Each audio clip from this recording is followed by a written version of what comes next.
इस प्रकार से माता रानी की कृपा सभी भक्तों को प्राप्त होती है और माता रानी के लाइव दर्शन करें सभी भक्त और माँ का आशीर्वाद ग्रहण करें। माता भगवती, महादेव शंकर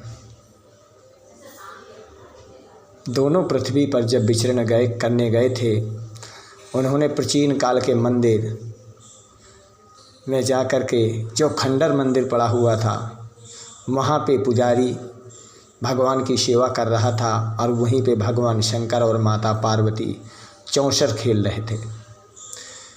जब 5 बार भगवान ने चौसर खेला और माता पार्वती के साथ छल किया, तो माता पार्वती ने कहा कि महादेव, आपने मेरे साथ 5 बार छल किया, फिर भी मैंने आपसे कुछ नहीं कहा।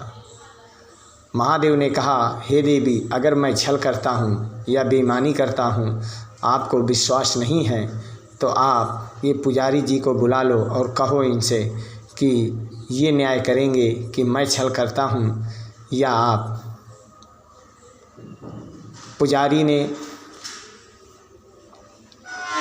पुजारी को माता ने बुलाया और कहा कि हे ब्राह्मण देवता, तुम यहाँ पे बैठ करके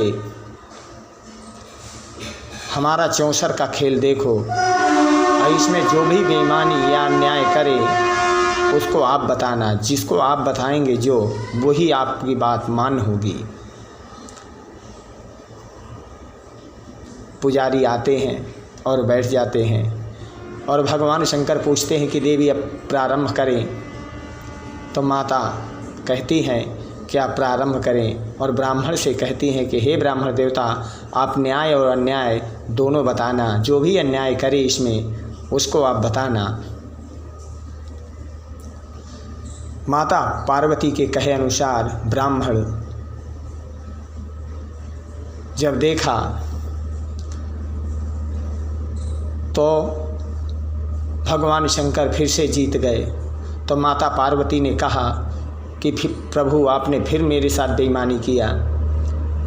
तो भगवान शंकर कहते हैं कि हे देवी, मैंने कोई छल कपट नहीं किया और आप पुजारी जी से पूछ लीजिए। पुजारी जी ने देखा था मगर झूठ बोल दिया। जब पुजारी ने झूठ बोला तो माता रानी को क्रोध आया और माता रानी ने क्रोध में आकर के उनका पूरा शरीर श्याम वर्ण का हो गया। श्याम वर्ण का शरीर जब माता पार्वती का पड़ा तो भगवान शंकर ने कहा, देवी, इस समय तुम बिल्कुल कालिका रूप लग रही हो। भगवान शंकर ने कहा, माता पार्वती ने भगवान शंकर से कहा कि आप मेरा नाम मत बिगाड़े। बोले, ऐसा आप क्रोध करती हैं जैसे कालिका का क्रोध होता है, इसलिए आज के बाद आपका यह स्वरूप कालिका कहलाएगा। और पुजारी से पूछा कि पुजारी, तुम बताओ किसने बेईमानी या छल किया है। पुजारी ने कहा कि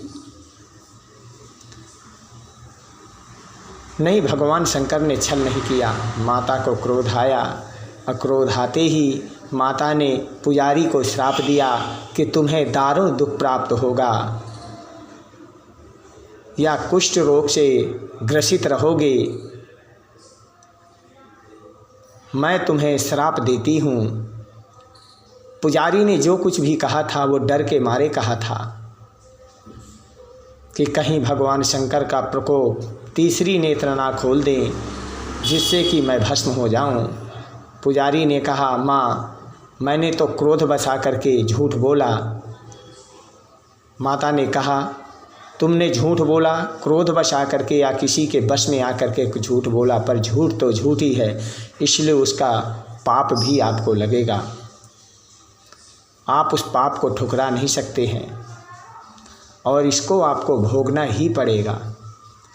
माता के कहे अनुसार पुजारी को रोग ग्रसित हो गया और रोग ग्रसित होकर के कुष्ठ रोग से दुखी हुआ। जब माता पार्वती और भगवान शंकर जाने लगे तो पुजारी ने हाथ जोड़ करके पूछा कि प्रभु आप मुझे ये बताइए कि मैं ये रोग से कैसे मुक्त हो सकता हूँ। भगवान शंकर ने कहा, इस प्रकार से माता के कहे अनुसार श्रापित हुआ पुजारी और आज तिथि द्वादशी, सुबह 6 बजे तक एकादशी रहेगी। इसके बाद द्वादशी प्रारंभ हो जाएगी, इसलिए द्वादशी ही मानी जाएगी और दिन सोमवार। अब हम दुर्गा भागवत का पाठ करेंगे जिसमें माता भगवती का वर्णन है और मार्कंडेय जी कहते हैं, बहुयुद्धेन योद्धे दे तेजो वैशिदर्शिणः युद्धमानो ततोस्तु तन्मे माहि तपोगतः। वह दोनों लड़ते लड़ते हाथों से पृथ्वी पर आ गए और अत्यंत क्रोध के में भर करके एक दूसरे पर बड़े भयंकर प्रहार करते हुए लड़ने लगे। इस प्रकार से मार्कंडेय जी ने ऋषियों को बताया। ऋषियों ने माता का आशीर्वाद प्राप्त करते हुए मार्कंडेय जी की कथा का श्रवण किया और कथा का श्रवण करते हुए मार्कंडेय जी ने हाथ जोड़ करके माता भगवती के सामने खड़े हो गए और कहा कि माँ, मैं आपकी कथा का श्रवण कभी भी नहीं कर सकता हूँ, पर अगर आपका आशीर्वाद रहा तो आपके आशीर्वाद के अनुसार इस कथा का श्रवण करूँगा। जय माता दी। बोल सच्चे दरबार की जय हो।